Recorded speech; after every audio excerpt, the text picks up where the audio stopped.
Sugere pensamento, que sugere meditação.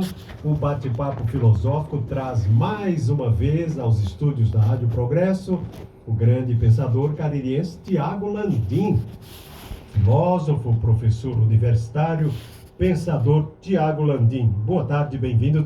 Boa tarde, João. Boa tarde a todos os ouvintes. Um abraço a todas as pessoas e vamos hoje falar, né? Eu estava aqui à escuta, né? Já vinha no carro escutando a rádio e ouvindo o seu testemunho desse serviço, né?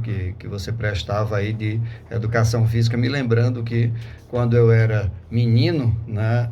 O meu professor também fazia essas caminhadas com a gente e era muito bom. Era exatamente às 5 horas da manhã, João. A dureza de sair da cama era algo que acabava sendo uma experiência muito boa, impagável. Impagável porque a gente acabava vendo o frescor do dia nascendo, as atividades começando, e durante o dia todo você ficava energizado, né? Ficava com uma energia muito boa.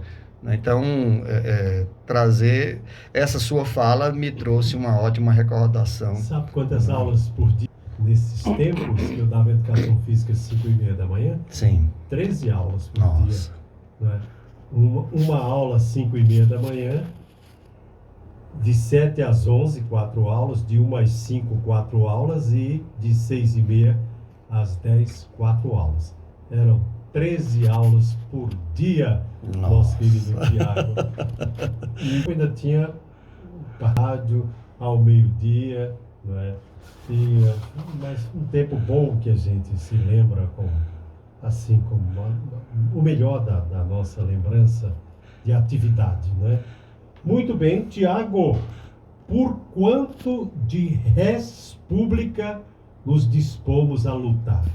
Tema complexo que você trouxe hoje ao Congresso. Sim, João. E aí já decifrar, né, para o nosso ouvinte, esse res pública foi de propósito, né? Todo mundo já ouviu a expressão república, né? Mas aí essa expressão república, ela vem do latim, né? Res pública, 2 palavras, né? E eu fico aqui brincando pública. Eu fico brincando com o João, né? Porque o João é que é o homem das letras, o homem do latim, o homem que brinca, né, com as palavras, e aí eu tenho aprendido a também brincar com as palavras para levar para o mundo das ideias filosóficas. E aí quando eu provoquei essa história de quanto, né, de res pública, né, nós estamos dispostos a nos esforçar para ter, né, vai nessa perspectiva, João, que a gente tem visto que é um pouco no caminho, no esteio daquilo que a gente vinha discutindo, das coisas que foram desconstruídas, destruídas, a gente falava na semana passada, né? E essa semana eu estava vendo lá na imprensa dos Estados Unidos que um repórter, na entrevista lá com o Joe Biden, com o presidente dos Estados Unidos, acerca da polêmica de que o Biden havia levado alguns documentos que eram públicos, né, que eram ligados à presidência, ele havia levado para casa. Isso, em qualquer lugar, né, constitui crime. Só que aí o repórter perguntava assim com uma forma muito, muito livre, muito tranquila. O Trump tinha levado para cá. O Trump também e o Biden também, né? Então, perguntaram para o presidente dos Estados Unidos, porque ele disse, não, eu devo ter levado sem me aperceber. E aí o repórter, de uma forma muito altiva, disse, onde o senhor estava com a cabeça que levou esses documentos para casa?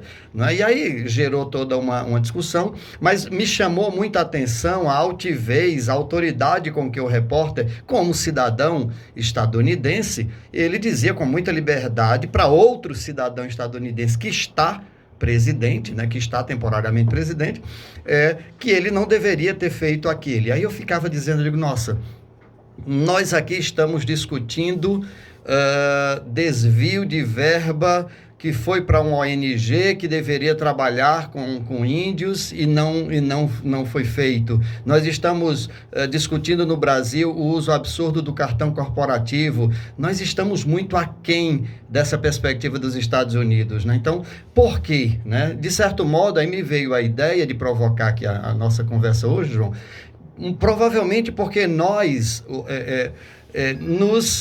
nos acostumamos a exigir menos república, né? Menos coisa pública e nos acostumar, de certo modo, com os erros da pessoa no caminho público, no canto da realidade pública. Então a gente acaba, não, mas foi só isso, mas foi só aquilo. Quer dizer, eu penso que se aparecesse a polêmica dos documentos que algum presidente levou para casa, aqui no Brasil, alguém pudesse dizer, não, mas foram só papéis, né?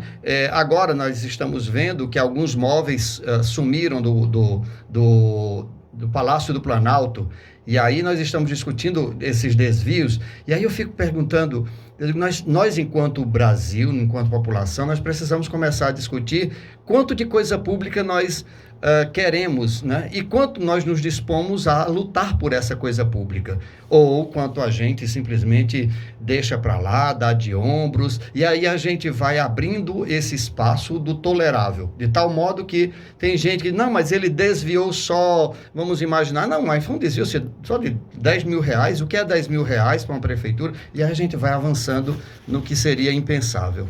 Ótima ideia, né? Por quanto devemos lutar pela res pública, exato, pela coisa pública, né? Por aquilo que, no fundo, também é nosso, né? Ou seja, se é público e se nós somos o povo, não é? Então, tudo que é público é um pouco de todos nós. Exatamente, né? exatamente. E deveríamos zelar, deveríamos trazer, deveríamos fiscalizar de alguma forma, embora existam os mecanismos de fiscalização público, né? Os mecanismos públicos de fiscalização com autoridades constituídas, mas nós também. Bom, existem empresas, algumas no Brasil, existem empresas que cuidam, por exemplo, de praças, né? Bastando ter ali a sua publicidade nos bancos. Existem empresas que cuidam de praças e sejam bem-vindas, né? Não custa nada no banco de uma praça ter uma logo ou o nome de uma empresa que queira num banco ali, que queira cuidar da praça, que a praça fique bonita, cuidada pela própria empresa. Exato. Diminui digamos assim, as despesas do poder público e com a gestão privada teremos uma oportunidade aí de um cuidado talvez até maior, por quanto um cuidado de menos coisas, né? Já que, por exemplo, se uma empresa grande, ela, aqui em Juazeiro, por exemplo, ela resolver cuidar de uma praça, não é? Cuidar da ornamentação, da limpeza, da manutenção de uma praça, é um trabalho a mais para essa empresa, mas evidentemente é um trabalho menor do que o de uma prefeitura que cuida de todas as praças, por exemplo. Exato. E de tantos outros logradouros públicos. Então, nós podemos lutar pela coisa pública assim, cuidando, fiscalizando, muitas vezes, como as pessoas aqui, denunciando, exatamente, muitas noticiando uma outra coisa. Então, há várias formas de se lutar pela res pública, Tiago. Você falando aí das praças, eu sou de uma geração, acho que muita gente vai se lembrar aí, daqueles bancos de cimento que trazia gravado o nome de algumas pessoas, de algumas que doavam os bancos, né? Então, assim, eu ainda me lembro de ter sentado algumas vezes, né, nos bancos da Secasa, da Nassau, né, falando ali da Barbalha, da Missão Velha, que recebiam, né, até da usina, né, tinha bancos com o nome da usina, de pessoas, né, de médicos, né, de personalidades, de comerciantes. Então as pessoas faziam questão, gostavam de serem incluídas entre essas pessoas que doavam, né, que faziam o zelo pelo que é de todos, né? Inclusive, a palavra república ela vai ser trabalhada em um livro de Platão, né? O famoso livro A República, né? E também o Cícero, o senador Cícero de Roma vai trabalhar, orador, um né? grandíssimo orador. O doutor Júlio de Brejo Santo, grande professor de latim, ele chamava Cicero.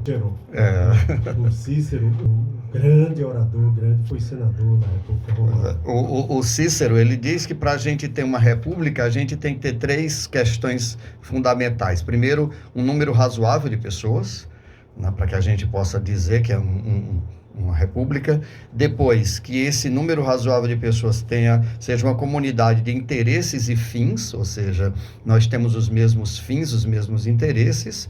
E o que seria também um elemento fundamental é aí gastar um pouco o latim, o consensus iuris, né? O consenso jurídico. Ou seja, um grupo de pessoas com os mesmos objetivos e que estivesse sob, né, abaixo, obedecendo às mesmas leis.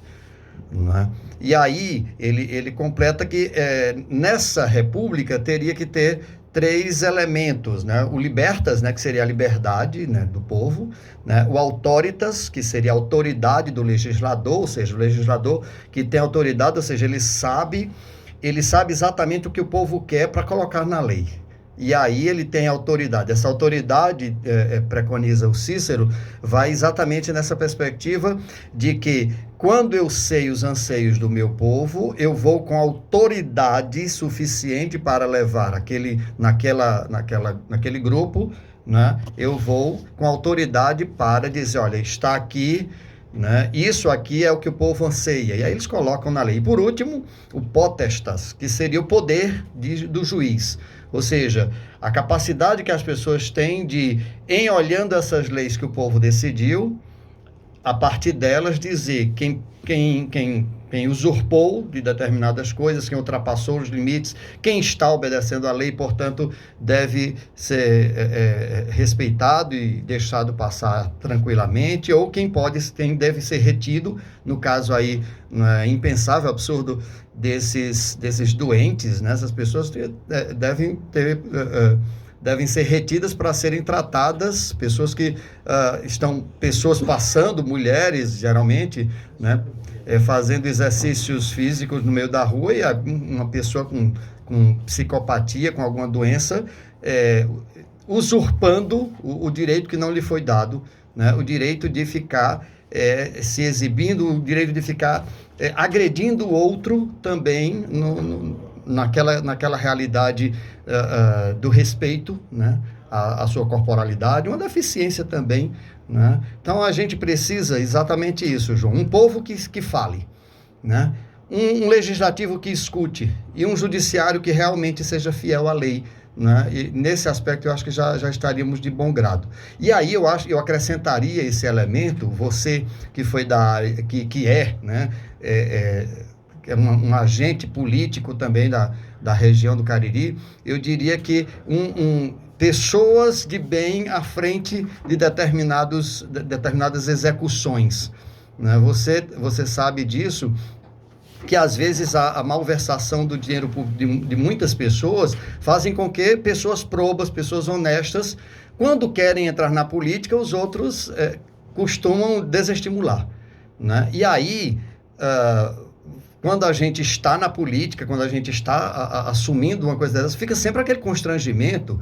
Quer dizer, a gente tem aqui na região do Cariri, a gente pode elencar um monte de gente que tem uma cabeça, por exemplo, que eu costumo dizer que são cabeças de estadistas, pessoas que pensam a região do Cariri. Tem muita gente, né, boa fora. Então, assim, política, né? Não, e até dentro também, né, João? Pessoas que você sabe pessoas que quando pensaram a região do Cariri, pensaram a lo grande, né? no grande. Você mesmo já cansou de dar aqui exemplos N das suas administrações lá, de pessoas com as quais você se relacionava lá em Barbalha, que eram pessoas que tinham preocupação com o bem comum, mas hoje a gente tem uma coisa ruim, que às vezes as pessoas ficam, de tanto falar mal, esses homens bons se constrangem. Não, vamos estimulá-los. E você, Tiago, das 2 vezes que eu passei pela prefeitura, uma coisa que muito me impressionava eram funcionários Sim. da prefeitura. Muitos funcionários, assim, eu tinha uma admiração incrível por muitos funcionários. E ainda hoje me lembro de todos eles, ou delas, com muita saudade, porque eram pessoas que trabalhavam de sol a sol, que vestiam a camisa. Sim. Era impressionante isso. Que queriam trabalhar, que queriam, pessoas nos mais diversos setores da prefeitura. E isso me impressionava bastante, não é? Então, isso me dá a sensação assim de que o mundo é bom, de que as pessoas são boas, não é? E de que os desvios assim são feitos por menos pessoas e que é possível que esses desvios sejam revertidos, que as pessoas mudem também nesse sentido. Eu tive muitas experiências nesse sentido, né? Tem pessoas, com toda sinceridade, assim que às vezes eu me sentia pequeno mesmo como prefeito, eu me sentia pequeno diante de pessoas que eram funcionários, muitas vezes efetivos, muitas vezes contratados ou nomeados na prefeitura, que trabalhavam tão bem e que trabalhavam com tanto entusiasmo, com tanta responsabilidade. Ainda hoje eu admiro essas pessoas, e como admiro. E eu claro, graças a Deus a minha memória ainda está ativa, de vento em popa. Ainda está ativa, e eu assim seria capaz de dizer assim, muitos nomes. Eu não quero assim, omitir nenhum nome, mas há pessoas que muitas das quais já se foram, muitas estão vivas ainda, mas como era bom ver, você como prefeito, como era bom você ver as pessoas trabalhando e admirando essas pessoas, né? Eu guardo essas pessoas no meu coração, sabia? Todas essas pessoas, são muitas, e eu guardo todas essas pessoas no meu coração. Então, o senso comum é de que as pessoas lutam pela res pública, que é o seu tema de hoje. Lutam pelo seu trabalho, pela coisa pública. Há um senso comum. Claro que há desvios, evidentemente, sobretudo nos tempos de hoje a gente vê tanto, mas há muitas pessoas que lutam pela res pública, cada uma cumprindo a sua responsabilidade. E, como cidadãos, também há responsabilidades com a res pública, com a coisa pública, Tiago. Não, primeiro assim, para fazer aqui uma confidência para o nosso ouvinte, vocês depois podem ver no vídeo aqui, quando o João estava falando dessas pessoas, ele se emocionou claramente, né? Então, vocês aí depois vejam lá no vídeo, mas por que ele se emociona? Porque são recordações muito, muito caras para a gente. São pessoas que nos são muito caras. E a gente pode dizer que são pessoas republicanas, João. São pessoas efetivamente que deram o seu melhor. E aí uma coisa que você fala, e está coberto de razão, a gente tem menos pessoas fazendo isso hoje, porque nós temos mais pessoas, infelizmente, criando as famosas narrativas individuais. Então, a gente cria, uma das coisas que a gente sempre fala aqui, a gente tem que tomar cuidado com os valores éticos individualistas ou individuais, aquele conglomerado de coisas pelas quais a gente luta, se for apenas individual, ou seja, a gente vai criando uma crosta de individualismo, de neo-individualismo, inclusive a filosofia chama hoje o neo-individualismo, é exatamente a destruição de tudo que é coletivo. Então, hoje há não é propriedade privada do Brasil, há uma onda, uma força neo-individualista no mundo. O que era o individualismo? O individualismo vem de indivisos, né? Você divide a sociedade em vários pedaços, tem uma parte que você não pode mais dividir, porque senão você mata alguém. Que seria exatamente o indivisos, aquilo que é indivisível. Quem é o indivisível? Exatamente o né? O último, o ser humano. Então, cada ser humano é um indiviso, um indivisível. Agora, o que é o... Então, nós, quando estamos em sociedade, pensando no individualismo, é assim, eu estou na sociedade, a sociedade respeita meus direitos e eu me sinto representado naquela comunidade. Portanto, tanto eu sei que os meus direitos individuais serão respeitados, quanto eu sei também que, ao respeitar os direitos da comunidade, eu estarei preservando os meus direitos individuais e os direitos individuais dos outros. Qual a diferença disso para o neoindividualismo? O neoindividualismo, ele despreza a comunidade, ele tem como objetivo destruir a comunidade, porque ele vê na comunidade algo que deveria ser vista como inimiga. Então, tudo aí vai sendo destruído. Quando você coloca para esse campo aí do tudo tudo é ruim, tudo é danoso, tudo é destrutível, se não for ligado diretamente a mim, até a res pública passa a ser res privata, né? Ou seja, a coisa pública tem que ser privatizada. E uma das coisas que a gente sempre tem visto, né, o Papa Francisco, no livro Laudato, acho que é Laudato Si, falando sobre o planeta, né? Quando eu terminei de ler aquele livro, eu disse, já sei, em uma síntese, o Papa está dizendo, não existe planeta suficiente para todos nós, no ritmo de consumo que nós estamos tendo. Qual é, então, a perspectiva que nós temos aí? Tem duas alternativas para você. Você percebe que do jeito que a gente está consumindo, às vezes um carro por ano, uma roupa nova a cada dia ou a cada semana, não sei o quê, o ritmo desenfreado de consumismo do planeta, nós temos duas alternativas. Ou eu luto para o planeta ser só meu, ou de um mínimo número de pessoas possível, porque aí vai retardar até o dia da minha morte, para que o planeta seja suficiente para mim, ou então eu diminuo o consumo do planeta. Eu penso que a gente, enquanto sociedade, nós temos que resgatar essa comunitariedade, esse senso de comum, né? Isso que você diz aí, que a gente se sente comum, se sente pequeno diante de tanta gente grande, né? E essas pessoas ajudam a gente a perceber, inclusive, que o mundo vale a pena ser vivido, que a sociedade vale a pena ser comunitarizada, né? Que as lutas pelas quais nós empenhamos nosso suor, nosso sangue, nossas lágrimas, muitas das vezes, elas valem a pena. Por quê? Porque existirá uma espécie de herança para as futuras gerações. Então, nós precisamos resgatar, João, essas pessoas que lutam para que outras gerações possam ter planeta e país e república. Quando você fala para os nossos ouvintes do documento do Papa Francisco, do Laudato Si, sim, né? Eu me lembro que eu recebi de presente esta encíclica do meu querido Frei Barbosa, dos franciscanos aqui de Juazeiro do Norte. Muito bom. Ele me presenteou no ano que saiu, porque saiu em maio de 2015, né? Sim. E logo no ano que saiu, o Frei Barbosa foi lá e me presenteou com o Laudato Si, uma das leituras mais agradáveis que eu fiz. E lá, essa encíclica do Papa fala nisso também, na luta pelo bem comum. Exato. Né? Pelo meio ambiente, pelas coisas que são do próprio povo. Né? Fala bem nisso, essa encíclica fala bem na luta pelo bem comum. Né? Aliás, o subtítulo da encíclica é o cuidado com a casa comum. Exatamente. Né? Que é uma coisa espetacular. Né? Eu sou fã desse Papa, porque ele com a mais ele trata as coisas com tanta clareza, não é? Com tanta coragem, didática. Com didática, como diz o Adriano, tudo, não é?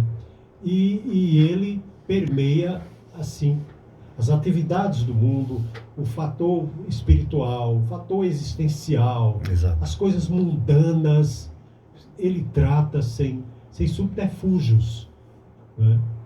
Eu gosto muito das abordagens do Papa Francisco. E em Laudato Si, louvado seja, não é? que é uma exclamação que fazia São Francisco, né? Isso. O próprio São Francisco fazia, Laudato Si, louvado seja. Ele trata muito é um documento muito bonito, de fato, e foi muito bem citado por você, Tiago. Okay. Não, para a gente arrematar hoje, né? Uma das coisas que a gente retira para hoje aqui, para o nosso rádio ouvinte, é a provocação para que para o nosso ouvinte, né? Alguém me consertava, não chame rádio ouvinte porque é antiquado, né? Então vou adotar aqui, né? Um abraço aos nossos ouvintes, né?